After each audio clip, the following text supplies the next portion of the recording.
આગળ વિડીયોમાં બતાવું કે જો આ આપણી વાડીનો રોડ છે અને આગળ વાડીએ પૂગીને તમને કહું છું કે ભાઈ આપણે છાંટવાની છે દવા, બરાબર? એટલે તમને ઓલી ગાડી બતાવવાની છે.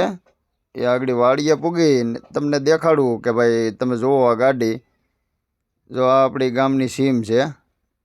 જુઓ તમે આ બધા ખેતરું. જરાક કહેજો ભાઈ કેવા લાગ્યા આપણા ખેતરું ને બધું.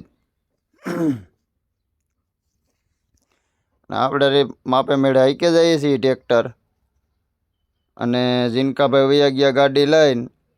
હવે જો આપણે પૂગી ગયા છીએ વાડીએ. આ ખેતરનો પાછળથી વારો છે દવા છાંટવામાં.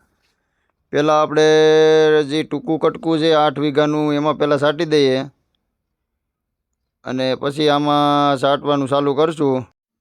હાલો ભાઈ, આજે આવી ગયા વાડીએ ટેસ્ટિંગ કરવા. હો આપણે તમને ઓલે કરે બરોબર ટપ્પો નહોતો પડ્યો, એટલે આજકાલે મારે હરખાએ સમજાવવા જોઈએ.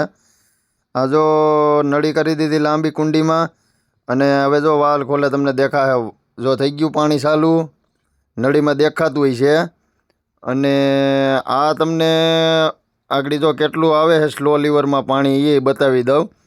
જો આ સ્લો લીવરમાં એટલું પાણી કાઢે. અને ડોઇલ જો તમે કીધું હતું ડોઇલમાં મૂકીને બતાવી, ત્યાં જો ડોઇલમાં આગળ ખેંચી લઈએ છે પાણી. અને જો થાય છે ડોઇલ ખાલી. જો થઈ ગઈ ખાલી.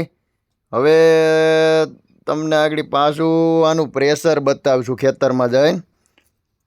હવે જો તમે આનું પ્રેશર કેવું લાગ્યું જરાક કહેજો ભાઈ કોમેન્ટમાં. ને ઓલે ઘરે તો સારો સપોર્ટ કર્યો હતો ભાઈ તમે. અને બીજું તમને કહી દઉં કે આ ગાડી તમારે લેવી હોય તો આવવું પડે ક્યાં? મેંદેડા.